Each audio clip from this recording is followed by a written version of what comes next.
mère aimante abattue par sa propre fille de 16 ans. Comment une adolescente en arrive-t-elle à un acte aussi terrible? Aujourd'hui, nous plongeons dans l'histoire choquante de Roneya et Tiamoya Moore pour comprendre ce qui a conduit à ces tragédies. Nous sommes à Galveston, Texas, en septembre 2025. La nuit était censée être tranquille, comme n'importe quel autre jeudi soir. Mais ce soir-là, la maison des Moore allait devenir le théâtre d'un drame inimaginable. Roneya Moore, 16 ans, adolescente et danseuse compétitive, est accusée d'avoir tiré à plusieurs reprises sur sa propre mère, Tiamoya Moore. Les coups de feu ont résonné dans toute la maison, et la grand-mère, présente à l'intérieur, a entendu chaque cri, chaque tir, chaque moment de terreur se dérouler dans les pièces voisines. Personne, absolument personne, n'aurait pu imaginer que cette adolescente, élevée et aimée par sa famille, puisse commettre un acte d'une violence aussi extrême.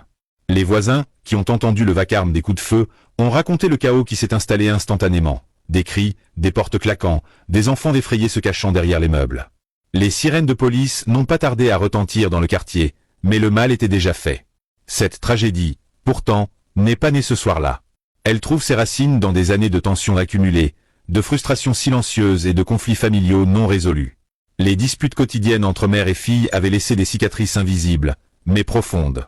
Ce n'était pas simplement une explosion soudaine de violence, c'était le point culminant d'une relation compliquée, où amour, contrôle, rébellion et incompréhension s'étaient mélangés pour créer un cocktail dangereux. Avant de continuer, pensez à vous abonner et activer la cloche pour ne rien manquer de nos histoires vraies qui secouent le monde. Les témoignages des proches décrivent des signes avant-coureurs qui, vus de l'extérieur, semblaient mineurs. Des cris, des fuites répétées, des disputes qui dégénéraient. Mais à l'intérieur de cette maison, la tension était palpable, presque tangible. Chaque regard, chaque mot pouvait allumer une étincelle. Et ce soir-là, cette étincelle a déclenché l'impensable. Tiamoya Moore, mère aimante et protectrice, n'était pas préparée à ce qui allait arriver. Elle s'était battue toute sa vie pour élever ses enfants correctement, les protéger de ses propres erreurs passées et offrir un avenir meilleur. Mais pour Roneya, ses limites et ses règles imposées par l'amour maternel étaient devenues une prison. La maison qui était censée être un refuge est soudainement devenue le théâtre d'une violence inimaginable, laissant derrière elle une famille brisée, un quartier traumatisé et une communauté en état de choc. Tiamoya Moore n'était pas seulement une victime de cette tragédie, elle était une femme avec une histoire de résilience et de transformation. Née le 17 juillet 1991 à Lamar, Texas, elle avait connu des années difficiles, marquées par la lutte contre l'alcool et la drogue, des relations tumultueuses et des épreuves qui auraient pu la briser. Mais Tiamoya n'avait pas laissé son passé définir sa vie. Elle a trouvé la force de se relever, de se reconstruire, et surtout, elle a trouvé un sens à sa vie. Dans les mois précédant sa mort, elle avait découvert la spiritualité, la sobriété et une nouvelle détermination à vivre pour quelque chose de plus grand. Ce changement n'était pas superficiel. Tiamoya célébrait ses victoires sur les réseaux sociaux, partageant fièrement ses étapes de sobriété, chaque jour sans alcool ou drogue devenant un témoignage de sa détermination. Ceux qui la connaissaient la décrivaient comme généreuse au point de donner littéralement le vêtement sur son dos à quelqu'un dans le besoin. Elle était profondément spirituelle, croyante et guidée par ses principes religieux. Mais ce qui la définissait le plus, c'était son rôle de mère. Mère de 5 enfants, Tiamoya avait consacré sa vie à les élever, à les protéger, et à leur offrir les opportunités qu'elle n'avait pas toujours eues. Ses enfants n'étaient pas seulement sa priorité, ils étaient sa raison de vivre. Chaque décision, chaque sacrifice qu'elle faisait était pour eux, pour leur sécurité, pour leur futur. Elle voulait les préserver des erreurs et des dangers qu'elle avait elle-même connus dans sa jeunesse. Elle était stricte quand il le fallait, mais toujours avec l'intention de guider et protéger, pas de punir ou de blesser. Son quotidien était rempli de gestes de soins et d'attention. Elle s'assurait que ses enfants aient un toit sûr, de quoi manger, et qu'ils puissent suivre leur passion, comme la danse pour Roneya. Elle les encourageait, les motivait et essayait de leur transmettre la foi, la discipline et la résilience qui l'avaient aidé à se relever. Les amis et proches qui la connaissaient bien racontaient que Tiamoya Moore incarnait la bonté et la générosité, mais aussi la force et la persévérance. Pour elle, chaque jour était une bataille contre son passé, contre ses anciennes habitudes, mais aussi une bataille pour construire un futur meilleur pour sa famille. Et malgré tout cet amour et cet engagement, cette même maison qu'elle avait remplie de soins et d'espoir allait devenir, tragiquement, le théâtre de sa fin. La violence qui allait l'emporter ce soir-là venait frapper au cœur même de la personne qui avait consacré sa vie à protéger ceux qu'elle aimait le plus. Au début, la relation entre Tiamoya et Roneya était celle d'une mère et d'une fille qui s'aimaient profondément. Des photos anciennes montrent des sourires partagés, des câlins, des surnoms affectueux comme Niapu ou Mon Hot Dog, et des messages doux sur les réseaux sociaux. Tiamoya encourageait sa fille, célébrait ses succès en danse et lui montrait constamment qu'elle était fière d'elle. Il y avait une véritable complicité, un lien qui semblait solide et plein d'amour. Mais tout a commencé à changer lorsque Roneya a atteint l'âge de 12 ans. C'est à ce moment que la rébellion a fait son apparition, subtile au début, puis de plus en plus marquée. Elle a commencé à chercher son indépendance de manière extrême, essayant de vivre comme une adulte avant l'âge, expérimentant des substances et se faisant tatouer, des comportements qui alarmaient profondément sa mère. Sur les réseaux sociaux, elle essayait de montrer une image plus mature, plus grande qu'elle ne l'était réellement, donnant l'impression de vouloir échapper à l'enfance et aux règles qui l'accompagnaient. Tia Moya, fidèle à son rôle protecteur, imposait des limites claires pour encadrer sa fille.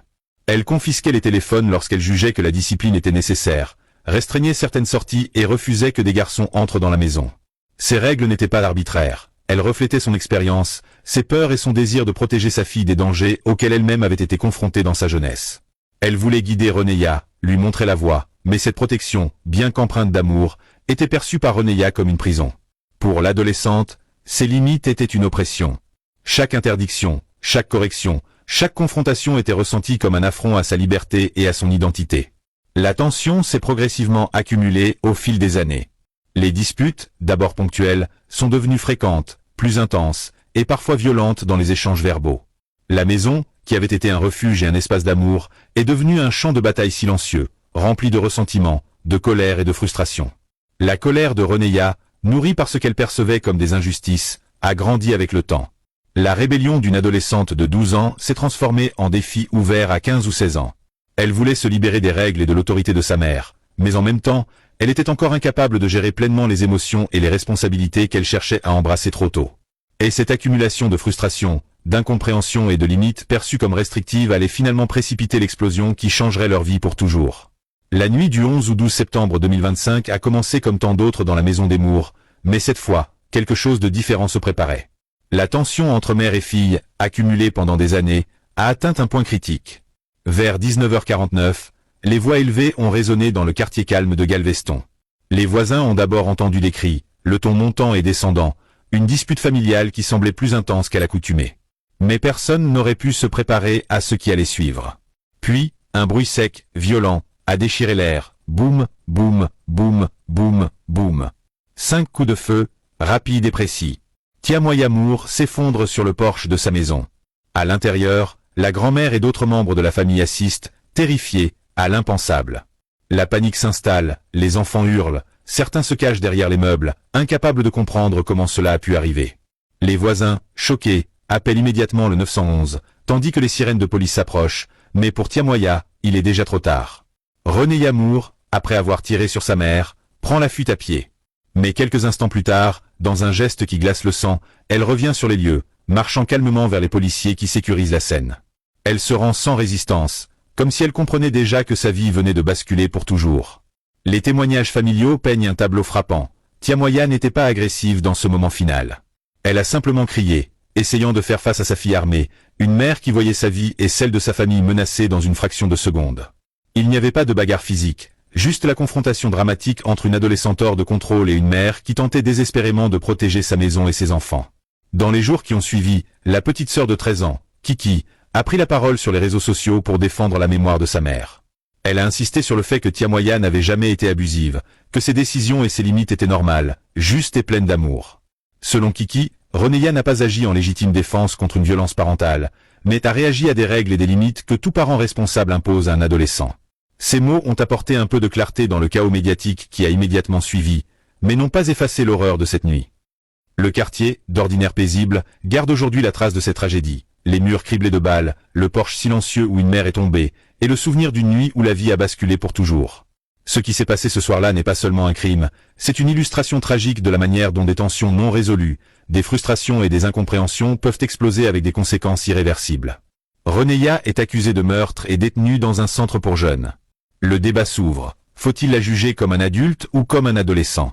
Les neurosciences montrent que le cerveau d'un adolescent de 16 ans n'est pas encore mature pour le jugement et le contrôle des impulsions.